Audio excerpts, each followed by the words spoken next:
Olá a todos que nos acompanham aqui no canal da Metsu no YouTube, eu sou a meteorologista Estel Cis, que bom que você está aqui, seja muito bem-vindo, te inscreve, aciona as notificações, deixa o teu relato, o teu comentário pra gente.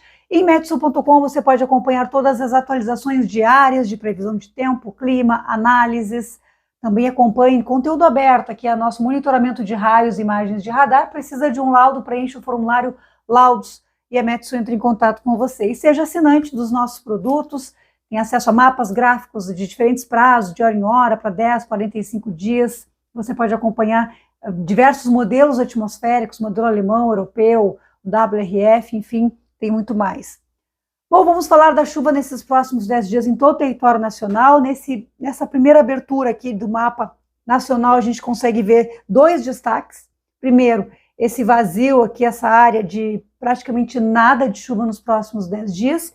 E, em compensação, olha aqui os volumes altos de precipitação em parte de Santa Catarina e Rio Grande do Sul, com um destaque para volumes acima ou ao redor aí de 200 milímetros. Então, diminui um pouco aquele excesso de chuva que nós vínhamos registrando, mais no setor norte, em consequência da atuação das ECT. E o canal primário da umidade da Amazônia, mais voltado em direção ao sul do continente, levando chuva aqui para a Bolívia, Paraguai, partes da Argentina e também o sul do Brasil. Quando a gente olha por regiões, a gente vê que o Rio Grande do Sul, sul do Brasil de uma forma geral, a gente falou isso na previsão da semana, terá um período agora, pelo menos até por volta do dia 20 de abril, vários dias seguidos de instabilidade. Vou sair da frente do mapa aqui.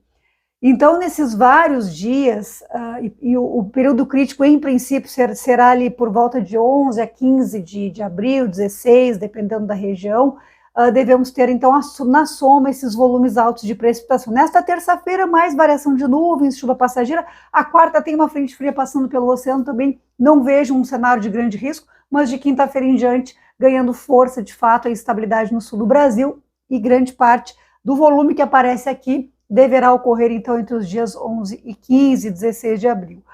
Volumes aqui que chamam muito a atenção no sul de Santa Catarina e no extremo nordeste do Rio Grande do Sul, com esses acumulados perto de 200 milímetros. Olha que o leste de Santa Catarina perto da ilha. Então, atenção leste de Santa Catarina olha, várias partes do Rio Grande do Sul têm acumulados altos. O oeste aqui na faixa de 150 a 200 milímetros, parte da campanha, parte do centro do estado, parte do noroeste também, nessa área de volumes altos. O leste do Paraná também com acumulados entre 100 e 150 milímetros. No interior, uma chuva mais irregular. Centro de Santa Catarina também tem algumas áreas de pouca chuva. Claro, isso aqui é uma projeção de 10 dias, vocês têm que buscar, principalmente nesse período de outono, uma atualização diária desse prognóstico. Pode ter mudanças, pode mudar a área desses volumes excessivos, pode ampliar, pode diminuir a quantidade de chuva. Então, são os dados que nós temos gerados recentes. Mas isso vai mudando dia a dia, ainda mais no outono, um período de transição. Então, acredito que não muda o prognóstico de bastante umidade, o prognóstico de chuva frequente aqui no sul do Brasil nesses próximos 10 dias, mas a quantidade de chuva e a área onde a chuva pode ser mais volumosa, esses detalhes podem ter alguma alteração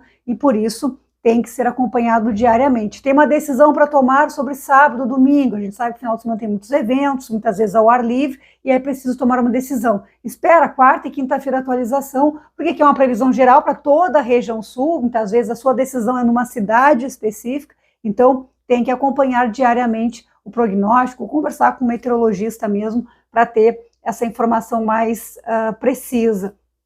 Oeste de Santa Catarina, aqui na faixa de 75, 100 milímetros, interior do Paraná, volumes também nessa faixa. Agora, quando a gente chega no sudeste, São Paulo está dentro de uma área que ainda pode ter chuva até com uma certa quantidade. A gente vê que ao redor e acima de 100 milímetros na região de Presidente Prudente, Araçatuba, aqui entre a região de Marília, região de Sorocaba, região do Vale do Ribeira, também acumulados na faixa de 100, 150 milímetros, leste de uma forma geral, incluindo a região metropolitana de São Paulo, Vale do Paraíba, a região de Campinas, na faixa dos 75, 100 milímetros, e o norte com volumes menores, olha, 5 a 15 milímetros aqui no extremo norte de São Paulo. Triângulo Mineiro, a não ser que essa parte mais próxima aqui de Mato Grosso do Sul, que tem um volume um pouco maior, em geral com pouca chuva, e olha aqui praticamente nada na região de BH, na região nordeste, parte do norte de Minas Gerais, pegando parte do Espírito Santo com 5, 10 milímetros em 10 dias é praticamente nada. Rio de Janeiro tem algumas áreas aqui de 30, 50 milímetros, mas olha a faixa litorânea, praticamente nada de chuva também nesses próximos 10 dias. Então, São Paulo, no sudeste, será a região que mais vai concentrar chuva, e também parte do sul de Minas Gerais, aqui também tem possibilidade de eventos de chuva mais significativa.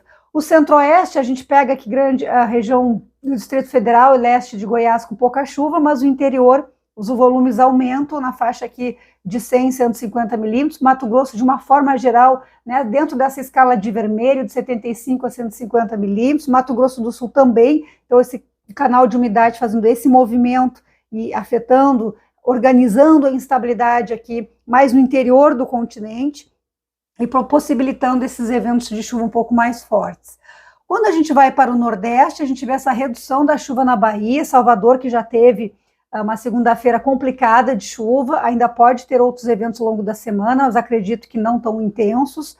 O centro do estado com volumes nesses 10 dias na casa de 25, 30 milímetros, na região do interior, na direção do Mato Piba, tem acumulados maiores, mas também não são excessivos. E quando a gente olha aqui entre Maranhão, Piauí, Ceará e Rio Grande do Norte, nesse setor mais ao norte da região, ainda segue com volumes na faixa de 150 milímetros, numa condição ainda influenciada, impactada pelas ZCIT. Quando a gente começa a descer na direção de Paraíba, Pernambuco, Alagoas e Sergipe, a faixa do litoral, em razão das ondas de leste, da circulação que vem do mar, tem 50 a 75 milímetros, mas saindo da zona da mata em direção ao agreste e sertão, a gente já vê acumulados irregulares na faixa de 25 a 50 milímetros de precipitação.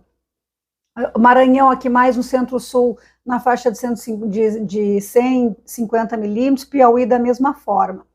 Quando a gente vai para o norte, aí sim a gente destaca o Amapá, norte do Pará, partes do interior também na região mais central, na região de Marabá, por exemplo, a gente tem nessa faixa aí de 100, 150 milímetros. O Amazonas e também a região de Roraima, a gente vê que diminuiu um pouco em relação às semanas anteriores, mas ainda assim no padrão típico desta época do ano, entre 100 e 150 milímetros. Olha só Rondônia e Acre, como tem uma diferença em escala de cores, chuva mais irregular, não vai ser volumes tão altos. A gente tem partes aqui na faixa de 30, 50 milímetros e outras áreas na faixa de 70, 50 milímetros. Então, Acre chovendo menos, Rondônia um pouquinho mais, e o destaque realmente é partes do Pará, Amapá e também aqui mais no setor leste do Amazonas. E Tocantins começando uma fase já de transição mesmo, de redução de chuva, mas ainda temos aqui algumas áreas com 75, 100 milímetros de precipitação nesses próximos 10 dias. E o norte de Roraima, de toda a região, é a área que tem menor probabilidade de chuva, até mesmo com acumulados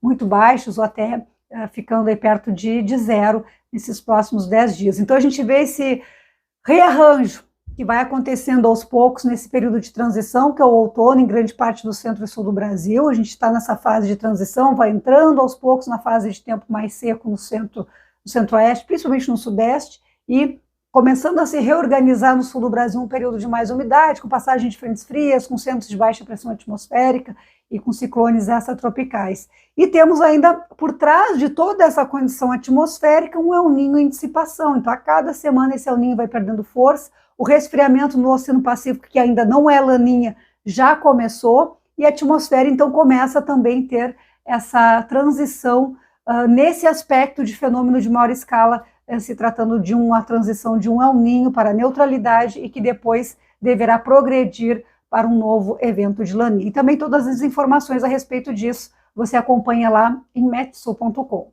Então, uma excelente semana para todo mundo. A gente volta aqui no canal com mais informação, com mais conteúdo aí também para todos vocês.